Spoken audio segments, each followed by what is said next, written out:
Thank you, Mr. Speaker. You heard the gentleman from Fairfax today talk about pre-K, and I'm sure we'll probably hear a series of speeches dealing with K-12. And I do want to respond to that because I think it's very, very important. As a matter of fact, if you recall, last Thursday during the budget debate, actually we had some interesting rhetoric about how this side of the aisle basically in the House budget was going to dramatically cut K-12. And as a matter of fact, numbers were thrown around like 30,000 teachers, et cetera. And I thought what I would do is I'd respond that a little bit. And if you go back to last Friday, right after that budget debate, I went to my office and I saw this flyer from the VEA.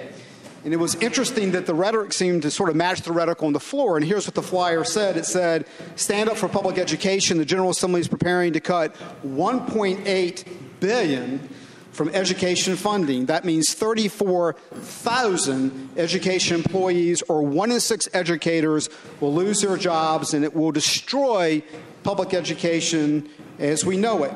And so, of course, on Sunday, I looked at my Sunday paper. I had my cup of coffee and my fire, and was sort of interested as reporters would report the rally. And sure enough, it talked about hundreds of people coming to the Capitol to protest education cuts. And one of the quotes I thought was very interesting because it was from Rob Jones, the head of the VEA. And he said, "I hope I have made it clear why the House should take their budget and shove it into the trash can."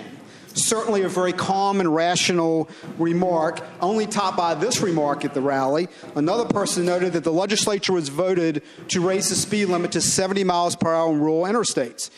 He is then quoted as saying, "The cost of changing all of the signs should go to the students who don't have anything to eat in the morning."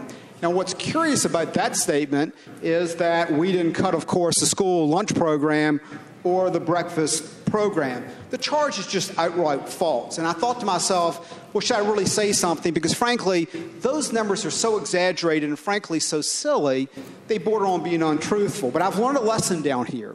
If you don't respond, and that stays out there long enough, good people start to believe it. So here's my rebuttal. First, let's look at the charge that 34,000 education employees, or 1 in 6 educators, will lose their jobs due to the General Assembly. Now, I've told y'all a lot of times I've been in this public school profession for 27 years. The gentleman from Caroline has spent his entire career in public education. Coach Tata behind me, and they call him Coach for a reason, spent his entire career in public education. And you know, really, it was a secret plot for 27 years. We want to see how many teachers we could cut. I mean, think about that a second. Here we are, we've dedicated our life to it, and we're going to allow 1 out of every 6 teachers to be cut? Why would anyone even contemplate people like us would support that type of cuts and rhetoric? The reality is, in K-12, we have gone beyond the Kaine budget, but very prudently. As a matter of fact, it's not $1.8 billion, it's around $100 million. And I also want to say something I think is extremely important. And that is, K-12 does deserve the scrutiny that any other area of government does. As a matter of fact, I almost, during the budget debate, when people talked about K-12, et cetera, wanted to ask, okay, tell me exactly what Project Discovery does do. And I guarantee, if you're honest, probably 90% of the people in this chamber have no idea what Project Discovery does. It is something we've funded every year, to the tune of about $720,000. And frankly, it's an enhanced guidance counselor program that I've never thought works. If you look at programs like Project Graduation, I mean, how many of y'all can honestly sit down and tell me exactly what Project Graduation does? Well, it's a Governor Warner initiative that sort of petered out, but we still fund it. And how about this one? $15.7 million a year we reimburse school systems for travel. $15.7 million a year. Now, when I'm thinking of travel, I think of paying some teacher for gas to go to a conference. When in reality, what turns out to be is they bill us for the conference, hotels, airfare, everything they can think of. Now, do you think it's responsible for us to be reimbursing $15.7 million for travel in pre-K? I'll talk about pre-K. We've expanded pre-K probably from $35 million to $75 million. And I would disagree with the gentleman. It's not a core function of education. And frankly, you better be careful, because every dollar you put into pre-K is a dollar you take out of the classroom.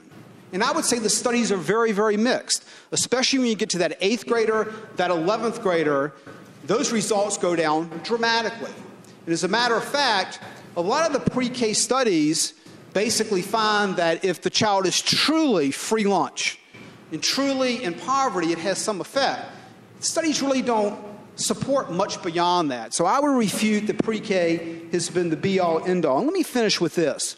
We need to have a legitimate discussion about what the level of K-12 funding should be. That's legit. And it's legit to have a position that we didn't fund it enough. We cannot have a rational discussion when you're throwing out silly figures like $1.8 billion, when you're throwing out figures like 34,000 people being laid off. You can't have a rational discussion. We owe it to our constituents on this side of the aisle to be candid about what we did and why we did it. And I think everyone in this House has a responsibility also to be candid on the other side of the aisle, okay, when an organization like the VA comes out with those types of numbers, to hold them accountable. Thank you, Mr. Speaker.